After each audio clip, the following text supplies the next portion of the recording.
Hello everyone, कैसे हो आप लोग। उम्मीद करते हैं बहुत अच्छा होगा और आप लोग का पढ़ाई लिखाई बहुत ज़ोरों शोरों से चल रही होगी।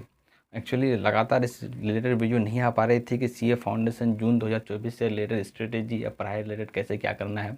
अब आएगी लगातार वीडियो, तो आप लोग का जो इंतजार सब इंतजार आई होप ख़त्म हो गया। और हम लोग बात करने वाले हैं कि सीए फाउंडेशन जून 2024 में जो एग्ज़ाम होने वाला है, यानी न्यू सिलेबस में जो एग्ज़ाम होने वाला है, तो अभी से लेकर हमारे एग्ज़ाम तक क्या स्ट्रेटेजी होना चाहिए। और मैं गारंटी कहता हूँ कि आप इस स्ट्रेटेजी को अपना लेते हो, जैसे जैसे मैं बता रहा हूँ वैसे वैसे अगर आप कर लेते हो तो गारंटीड है कि आप अच्छे खासे नंबर से पास हो जाओगे। सिर्फ पास नहीं होगे, बहुत अच्छे खासे नंबर से पास हो जाओगे। सबसे पहली बात हम लोग को ये देखना है कि अभी हम लोग के पास टाइम कितना है। मार्च तो ख़त्म हो गया, जून में एग्ज़ाम है, तो जून का मंथ को ऐसे ही छोड़ दो कि वहाँ रिवीजन फेज से वहाँ टेस्ट वगैरह देना है उस लास्ट महीने में, तो छोड़ दो। बीच में बचा अप्रैल और मई, 2 महीने में आपको हर हाल में सिलेबस कवर करना है। 2 महीने का स्ट्रेटेजी बताएंगे, तो वीडियो को अंत तक जरूर देखना अगर आप लोग पास होना चाहते हो तो नहीं हो तो चैनल को सब्सक्राइब कर देना और वीडियो को लाइक करके अपने दोस्तों से जरूर शेयर करना। सबसे पहले बात, जो स्टूडेंट फेल कर गए हो पहले दो दो टाइम में, पुराना सिलेबस में 2023 से पहले पहले, और अब फिर से एग्ज़ाम दे रहे हो, तो भाई आप लोगों को तो बहुत ज़्यादा सीरियस होने का ज़रूरत है कि आप लोग एक बार दे चुके हो या 2 बार दे चुके हो और आप लोग का अटैम्प्ट लग गया है, तो अब आप लोग कहीं ना कहीं ज़्यादा से ज़्यादा सीरियस होना चाहिए। तो 2023 से, यानी 2023 से पहले हम लोग के लिए जो लॉ और इकोनॉमिक्स में एक्स्ट्रा बुक था, यानी बीसीआर और बीसी के एक तरह का स्टूडेंट के लिए, यानी सीए फाउंडेशन स्टूडेंट के लिए एक ब्लेसिंग था। जी हाँ दोस्तों, जो भी लॉ में स्टूडेंट फेल करता है, और मैक्सिमम स्टूडेंट चाहे तो लॉ में फेल करता है या मैथ में फेल करता है, तो लॉ का बात करते हैं, मैक्सिमम स्टूडेंट जो लॉ में फेल करता है, तो उनमें से जो स्टूडेंट पास करता है तो किसके हेल्प से पास करता था, वो बीसीआर के मदद से। मैं अपना बताऊं तो मैं खुद अपना मैक्सिमम मार्क्स बीसीआर पे डिपेंड करता था, क्योंकि वहाँ आसानी से मार्क्स मिल जाता है। तो कहीं ना कहीं कह सकते हैं कि 2023 से, मतलब 2023 से पहले, यानी जो पिछला आइटम आप लोग का चला गया, वहाँ पे आप लोग के लिए बीसी की और बीसीआर एक तरह का ब्लेसिंग था। बट अब 2024 यानी आप लोग का जो अटैम्प आने वाला है, इस अटैम्प में वो दोनों पेपर नहीं है, यानी कि आप लोग के लिए मेहनत कहीं ना कहीं थोड़ा सा बढ़ जाएगा, है ना। जो पहले स्टूडेंट उन लोगों को पता है किस लेवल पे मेहनत की और अभी किस लेवल पे मेहनत करता है। और जो नए स्टूडेंट यानी अभी फर्स्ट टाइम देने जा रहे हो, तो उन लोग के लिए भाई तो नया चीज़ है, वो लोग अपने हिसाब से इस तरह लेवल का मेहनत कर रहे हो, यानी सीए लेवल का मेहनत। ऐसा नहीं कि मतलब बहुत कम लेवल मेहनत कर रहे हो, नहीं, आप लोग सीए लेवल का मेहनत करना और प्रिपरेशन करते चलना है ना, कि आप लोग के लिए नया पेपर ही है। अब बात करते हैं कि आईसीएआई क्या बोलता है रिजल्ट को लेके। आप अगर 2023 से पहले का रिजल्ट देखो तो वही 25 से 30%, यानी दिसंबर 2023 में जो रिजल्ट आया, यानी हाल ही में जो रिजल्ट आया, वो 29.9, मतलब 30% के आसपास रिजल्ट आया। ओल्ड सिलेबस में 25 to 30% के बीच में ही रिजल्ट रहता है। न्यू सिलेबस में जब रिजल्ट आएगा वो भी 30% के आसपास ही रहेगा। यानी कह सकते हैं कि नया सिलेबस हो पुराना सिलेबस हो, आईसीएआई को कोई फ़र्क नहीं पड़ता है कि सिलेबस नया हो या पुराना, वो 30% के आसपास ही रिजल्ट लेगा, ये लिखा हुआ है। यानी क्लियर कट लिखा हुआ है कि आपका 100 में 30 स्टूडेंट ही पास होने वाला है, लगभग 30, ये नहीं बोल रहे एक्यूरेट 30, 25 से 30 स्टूडेंट ही पास होने वाला है। तो उसमें सिलेबस से कोई चेंजिंग नहीं है कि सिलेबस चेंज हो गया तो रिजल्ट आगे पीछे हो जाएगा, ऐसा कुछ नहीं है, मतलब परसेंटेज बढ़ जाएगा, ऐसा कुछ नहीं है। अब बात करते हैं आईसीएआई स्टूडेंट में क्या देख के अपना रिजल्ट बनाता है। तो आईसीएआई दो ही चीज़ पे डिपेंड करता है स्टूडेंट का, यानी जो स्टूडेंट को पास करना होता है तो वो दो चीज़ स्टूडेंट के ऊपर देखता है। पहला चीज़ आपका कॉन्सेप्ट क्लियरिटी।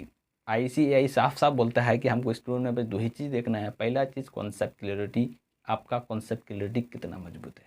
दूसरा चीज़ देखता है आपका प्रेजेंटेशन, क्योंकि भाई एक प्रोफेशनल कोर्स कर रहे हो, सी एक हाई फाई बहुत हाई प्रोफेशनल कोर्स है, यहाँ आपको प्रेजेंटेशन नहीं आता है तो फिर मतलब कोई बात ही नहीं है इसमें, है ना।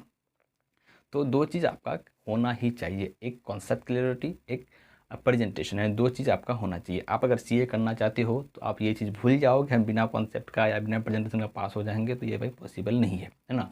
तो आपको दो चीज़ पे हर हाल में काम करना है, एक कॉन्सेप्ट क्लियरिटी और एक दूसरा आपका जो है वो है प्रेजेंटेशन। तो आईसीएआई साफ साफ बोलता है कि आपके अंदर प्रेजेंटेशन और कस्टमर क्लियरिटी होना चाहिए। तो वो चीज़ कैसे आएगा, ये चीज़ आपको आएगा अपने आप पे मेहनत करके। सीए एक ऐसा कोर्स है, आप अगर चाहोगे कि दूसरे हमको समझा देगा और हम एग्ज़ाम पास कर जाएंगे, तो ये पॉसिबल नहीं है। हाँ, भले ही फाउंडेशन आप पास कर सकते हो, पर इंटरमीडिएट और फाइनल में आपका अटकना ही है, आप यहाँ हलाल में फंस जाओगे। तो आपको सेल्फ इवोल्यूट करना है, खुद से प्रैक्टिस मोर एंड मोर करना है, और सेल्फ स्टडी बहुत ज़्यादा करना पड़ेगा। तो आपको सेल्फ प्रैक्टिस करना बहुत ज़रूरी है, तभी आपका कॉन्सेप्ट क्लियरिटी और प्रेजेंटेशन। कॉन्सेप्ट क्लियरिटी तो कोई टीचर भी आपको करा सकता है, लेकिन प्रेजेंटेशन खुद पे ही डिपेंड करता है कि आप कितना खुद से प्रैक्टिस करते हो। अभी हम लोग के पास 4 पेपर है, पहले भी था अभी भी है। पहला तुम्हारा अकाउंट्स, दूसरा तुम्हारा हो गया लॉ, तीसरा हो गया मैथ और चौथा हो गया इको। इको और लॉ में जैसे हमने बताया कि दो पेपर जो पहले से एक दो बुक था, एक बीसीआर बीसी के, अब तो रहा नहीं, यानी लॉ भी 100 मार्क्स का, इको भी 100 मार्क्स का। पहले ऐसा था कि लॉ हम लोग 60 मार्क्स के लिए पढ़ना पड़ता और बीसीआर 40 मार्क्स के पढ़ना पड़ता था। ऐसे ही इकोनॉमिक्स में भी था कि बिजनेस इकोनॉमिक्स हम लोग को 60 मार्क्स के लिए पढ़ना पड़ता था और 40 मार्क्स के लिए बीसी के पढ़ना पड़ता था। तो अब ऐसा कुछ नहीं है, पूरा का पूरा 100% आपको लॉ पढ़ना पड़ेगा और 100% बिजनेस इकोनॉमिक्स पढ़ना पड़ेगा। अब बात करें स्टूडेंट फेल कहाँ करता है, स्टूडेंट फेल करता है 2 ही जगह पे, मैक्सिमम बात करें, ऐसा नहीं कि और सिर्फ 2 ही जगह फेल करता है, बट मैक्सिमम 99% जो स्टूडेंट फेल होता है वो कहाँ पे होता है, वो होता है आपका चाहे तो मैथ में, दूसरा लॉ में। और ये दोनों पेपर है जहाँ पे आपको भी अटैम्प्ट लग सकता है, या फिर जो स्टूडेंट पिछले अटैम्प्ट दे चुके हो तो उसको ये दोनों में से किसी एक में या दोनों में किसी को अटैम्प्ट लगा होगा। तो ये दोनों पेपर है, आपको अभी क्या करना है, इन दोनों पेपर में कम से कम 1 घंटा हर मतलब पर डे लॉ के लिए निकालना है। मेरे भाई सीए कोर्स कर रहे हो, मेहनत तो करना पड़ रहा है ना। 2 महीना टाइम में आप फाउंडेशन क्लियर कर लो, फिर इंटरमीडिएट में आ जाओगे, तो 2 महीना तो आपको मेहनत करना ही पड़ेगा। तो आप पर डे अब कुछ भी करो वो डिपेंड नहीं करता है, लेकिन आप पर डे कम से कम बता रहे हैं, मैक्सिमम जितना निकालो वो आपके लिए डिपेंड करता है, लेकिन कम से कम आपको 1 आवर पर डे लॉ के लिए निकालना पड़ेगा। क्योंकि लॉ में आपको प्रोविज़न लिखना पड़ता है, जो केस स्टडी वाला क्वेश्चन आता है उसमें प्रोविज़न लिखना पड़ता है, फिर फैक्ट लिखना पड़ता है, फिर उसका कंक्लूजन लिखना पड़ता है। प्रोविज़न लिखना कैसे सीखोगे, कंक्लूजन लिखना कैसे सीखोगे, ये आपको बुक रीडिंग से आएगा, यानी आप क्वेश्चन को प्रैक्टिस करने से आएगा। प्रोविज़न का कॉन्सेप्ट आपको आना चाहिए, तभी आप प्रोविज़न को लिख पाओगे। तो प्रैक्टिस तो करना ही पड़ेगा। और जिस स्टूडेंट अगर दूसरा स्ट्रीम से था, या फिर मतलब ऐसा था कि लैंग्वेज उसका अलग था, इंग्लिश लैंग्वेज नहीं था, इंग्लिश में भी दे रहे हो, तो उसको तो भाई एक्स्ट्रा मेहनत करने का ज़रूरत है, क्योंकि आप प्रोविज़न लिखने में अच्छा तरह से फंस जाओगे वहाँ। तो आप ज़्यादा से ज़्यादा प्रैक्टिस करो, है ना। तो 1 आवर कम से कम पर डे आपको निकलना पड़ेगा, कम से कम बोलना, ज़्यादा आप कितना भी निकाल सकते हो। और मैथ के लिए कम से कम 2.5 घंटा, 2 से 2.5 घंटा आपको निकलना पड़ेगा। क्योंकि भाई मैथ जो स्टूडेंट फेल करता है मैथ में ना, मैं अपना बता रहा हूँ, आप दूसरे में कहाँ जाओगे। मेरा फर्स्ट अटैम्प्ट में सब में मार्क्स बढ़िया था, लेकिन मैथ में हमको 4 मार्क्स के लिए अटैम्प्ट लग गया, यानी 4 मार्क्स का मुझे 36 के आसपास मेरा मार्क्स लगा, 36 ही था, है ना। 36 यानी मैथ में हमको अटैम्प्ट लग गया। दूसरे बार जब हमने तैयारी करना शुरू किया, पर डे 3 से 4 घंटा मैं पढ़ता था। जी हाँ दोस्तों, आप यकीन नहीं करोगे, पर डे 3 से 4 घंटा था, क्योंकि हमको पता था कि मेरा 12th कॉमर्स से था, अकाउंट्स ठीक ठाक था, और अकाउंट लगभग डर सबको लगता है, लेकिन फेल नहीं होता है यहाँ पे कोई। 1-2 बाई चांस वो अलग चीज़ है, जो मतलब पूरा ही कॉन्सेप्ट ख़त्म है उसका, तो वो फेल होता है। लेकिन थोड़ा भी अगर कॉन्सेप्ट आपका है तो आपका अकाउंट में अटैम्प्ट मतलब फेल नहीं लगने वाला है, अकाउंट में आप पास हो जाए, क्योंकि वहाँ स्टेप मार्किंग होता है। मैक्सिमम स्टूडेंट डरता है, मैं भी डरता था कि शायद अकाउंट में फेल हो जाएंगे, समझ में नहीं आ रहा, इतना बड़ा इलस्ट्रेशन गलत हो जाएगा क्या। इसका टेंशन नहीं लो, अकाउंट में फेल नहीं होने वाले हो, है ना, अगर आपका ठीक ठाक पढ़ रहे हो तो अकाउंट का इतना टेंशन नहीं होता है, मैक्सिमम स्टूडेंट पास कर जाता है यहाँ पे।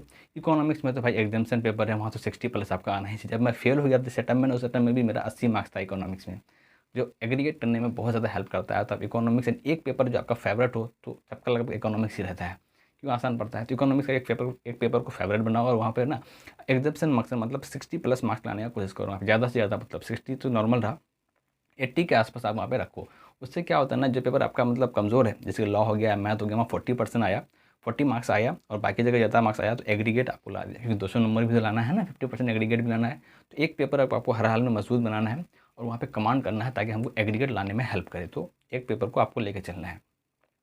तो लॉ के लिए आपको 1 घंटा पर डे निकालना है, और मैथ के लिए कम से कम 2 से 2.5 घंटा पर डे निकालना है। जिसका मैथ कमज़ोर है उसके लिए बता रहे हैं, जिसका मैथ अच्छा है, आप टेस्ट वगैरह दे रहे हो, सब कुछ बढ़िया सवाल आ रहा है, अच्छा मार्क्स ला रहे हो, तो या आपको लग रहा है कि नहीं मतलब मैथ मेरा अच्छा है, निकल जाएगा, तो फिर इतना देर की जरूरत नहीं, 1 घंटा ही आपके लिए इनफ है।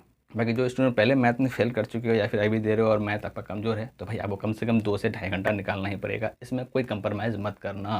क्योंकि इकोनॉमिक्स में भी आप पास हो जाओगे, अकाउंट्स में भी पास हो जाओगे, आप फंसोगे लॉ और क्या बोलता है कि मैथ्स में। तो लॉ में 1 घंटा अगर निकालोगे ना, कितने भी कमज़ोर हो, पर डे अगर 1 घंटा निकालते हो, तो आप आराम से निकल जाओगे। 6-7 5-6 चैप्टर ही है, ज़्यादा कुछ तो है नहीं। इंग्लिश वाला पार्ट तो पढ़ना नहीं रहा, 1 चैप्टर ऐड हो गया, तो ज़्यादा पढ़ना नहीं रहता, 5 चैप्टर पढ़ना रहेगा। तो अब 2 महीना अभी बहुत है भाई, 1 घंटा पढ़ते करके निकालते भी हो ना अपने से। तो अब ऐसा नहीं 1 घंटा जो क्लास अगर कर रहे हो, तो इसी 1 घंटा आपके लिए नहीं, अपना बता रहे हैं, अपना सेल्फ स्टडी के लिए आपको 1 घंटा निकालना है। क्लास में जो पढ़ाई हो रही है वो अलग चीज़ है ना। तो आपको 1 घंटा पर डे कम से कम निकालना है अपने लिए।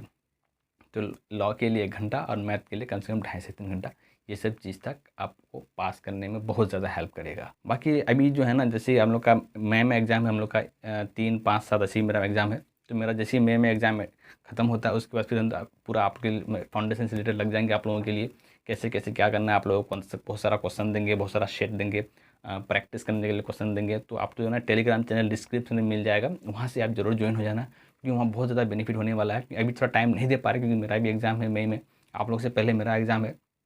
तो इसलिए आज ज़्यादा टाइम नहीं दे पा रहे हैं। बट जैसे ही मेरा 10 मई तक एग्ज़ाम ख़त्म हो जाता है, 10 मई से लेकर आपका 24 जून यानी जो 2000 मतलब आपका एग्ज़ाम के लास्ट दिन तक आपके साथ रहेंगे, यानी रिजल्ट तक आपके साथ रहेंगे। तो वहाँ पे बहुत ज़्यादा बेनिफिट होने वाला है आप लोगों को, मतलब बहुत ज़्यादा प्रैक्टिस क्वेश्चन, एग्ज़ाम से रिलेटेड क्वेश्चन, मतलब मोस्ट इंपॉर्टेंट क्वेश्चन क्या आने वाला है, सारा चीज़ आपको वहाँ मिल जाएगा। तो आप टेलीग्राम में जरूर ज्वाइन कर लेना, डिस्क्रिप्शन में लिंक मिल जाएगा, है ना। तो ये सब बेसिक चीज़ था कि आप लोग अगर इस तरह का मतलब जो हम प्लान बताए कि आप 2 महीने में इकोनॉमिक्स अपने हिसाब से पढ़ लो, आधा घंटा 1 घंटा भी दे दोगे तो इनफ है। अकाउंट्स तो प्रैक्टिस करना पड़ेगा, तो अपने हिसाब से टाइम निकालना है किस तरह का हम प्रैक्टिस करते हैं। वहाँ पे सिर्फ ऑडिट मत करने लग जाना। ऑडिट का मतलब सिर्फ क्वेश्चन देख के और आंसर जो बना के रखे हो उसको मत देखने लग जाना। वहाँ पे आपको सेल्फ प्रैक्टिस करना है अकाउंट में। जब तक अकाउंट में सेल्फ प्रैक्टिस नहीं करोगे तो आपका वहाँ पे कॉन्सेप्ट क्लियरिटी नहीं होने वाला है। तो आपको अकाउंट्स में प्रैक्टिस करना है, अपना हिसाब से टाइम निकाल लेना, क्योंकि वहाँ बहुत कम स्टूडेंट ऐसा होता है जो फेल होता है ना। लॉ में और मैथ में हम बता दिए कि लॉ में 1 घंटा कम से कम आपको निकालना है और मैथ में 2 से ढाई घंटा कम से कम निकालना है। तो ये सब चीज़ था। अगर आप क्या बोलता है कि स्कैनर वगैरह लिए हो तो स्कैनर सॉल्व करो। बाकी आप प्रीवियस ईयर का क्वेश्चन वगैरह अभी इतना ध्यान नहीं दो प्रीवियस ईयर क्वेश्चन में, क्योंकि अभी आप लोग को सिलेबस इतना कवर नहीं हुआ। सिलेबस कवर करो 2 महीना में, कम से कम सिलेबस हर हाल में आपको कवर हो जाना चाहिए। उसके बाद फिर आपको पर डे टेस्ट देना है खुद पे, और वो टेस्ट पेपर कहाँ से मिलेगा, वो डिस्क्रिप्शन में हम जो लिंक दिए हैं इसका टेलीग्राम का, वो ज्वाइन हो जाओ, वहाँ से आपको सब कुछ मिल जाएगा, है ना। मिलता रहेगा। ये फिलहाल तो कुछ नहीं है क्योंकि ये मेरा एग्जाम है, इसलिए हम टाइम नहीं दे पा रहे। फिलहाल आप लोग सिलेबस कवर करो, 1 से 1.5 महीना में फिलहाल में सिलेबस कवर कर लो। उसके बाद आपको क्या करना है, रिवीजन फेज पे हम आएंगे तो फिर किस तरह रिवीजन करना है पूरा स्ट्रेटजी बताएंगे। लेकिन फिलहाल आप सिलेबस कवर करो। लेकिन पर डे लॉ में 1 घंटा दो अगर आप पास होना चाहते हो तो, और मैथ में कम से कम 2 से ढाई घंटा। बाकी जितना आप ज़्यादा टाइम दे सकते हो उतना बेहतर है, और थोड़ा मेहनत करना पड़ेगा भाई। बिना मेहनत से तो फाउंडेशन निकलने वाला है नहीं। अगर जो स्टूडेंट फेल कर गए हो तो उसको तो पता चल चुका है कि फाउंडेशन का लेवल क्या है। बिना मेहनत से कुछ नहीं होने वाला है। 12th नहीं है कि थोड़ा बहुत मेहनत करके तो पास हो जाएंगे, यहाँ ऐसा नहीं है। कंपटीशन हार्ड है तो आपको मेहनत करना पड़ेगा। बाकी 2 महीना है ना बहुत है। जिसको लगता है कि नहीं सिलेबस अभी कुछ भी नहीं हुआ है या ऐसा कुछ, तो भाई टेंशन नहीं लो, 2 महीना बहुत है। ये चीज़ अभी आपको समझ में नहीं आएगा, आपको लगेगा इतना सारा सिलेबस 2 महीना में कैसे कवर कर लेंगे। लेकिन जब इंटरमीडिएट में आओगे ना तो समझ में आएगा, अरे इतना तो चैप्टर था, इतना सिलेबस था और हमको इतना समय था हम नहीं कर पा रहे थे। क्योंकि इंटरमीडिएट में बहुत ज़्यादा सिलेबस है, तो यहाँ जितना जल्दी मतलब कम समय में इतना ज़्यादा सिलेबस कवर कर पा लेते हैं। तो फाउंडेशन में थोड़ा सा ये 2 महीना बहुत ही है। बस थोड़ा सोच को बनाना है और लग जाना है। जब तक मेहनत से नहीं करोगे तो सिलेबस कवर नहीं होने वाला है। आई होप कि आपको समझ में आया होगा, थोड़ा ये मतलब पसंद आए स्ट्रेटेजी या जो भी है। बाकी वो फुल स्ट्रेटेजी चैप्टर वाइज जो है, मतलब बुक वाइज चैप्टर वाइज जो भी है, सब्जेक्ट वाइज हम लाएंगे कि अकाउंट्स कैसे पढ़ना है, कौन चैप्टर को पहले पढ़ना है, कौन चैप्टर को नहीं पढ़ना है, ये भी हम बताएंगे। लॉ का भी इसी तरह बताएंगे, इको का भी बताएंगे, और मैथ का सारा चीज़ बताएंगे। कौन सा चैप्टर पढ़ना है, कौन सा चैप्टर छोड़ के जाना है, कहाँ पे सबसे ज़्यादा मार्क्स आता है, कौन सा चैप्टर ईजी रहेगा आप लोग के लिए ज़्यादा मार्क्स लाने के लिए। सारा वीडियो आप लगातार आएगा। तो चैनल को सब्सक्राइब कर लेना और दोस्तों में शेयर करना, है ना। मिलते हैं बहुत जल्द एक नई वीडियो, तब तक के लिए बाय बाय।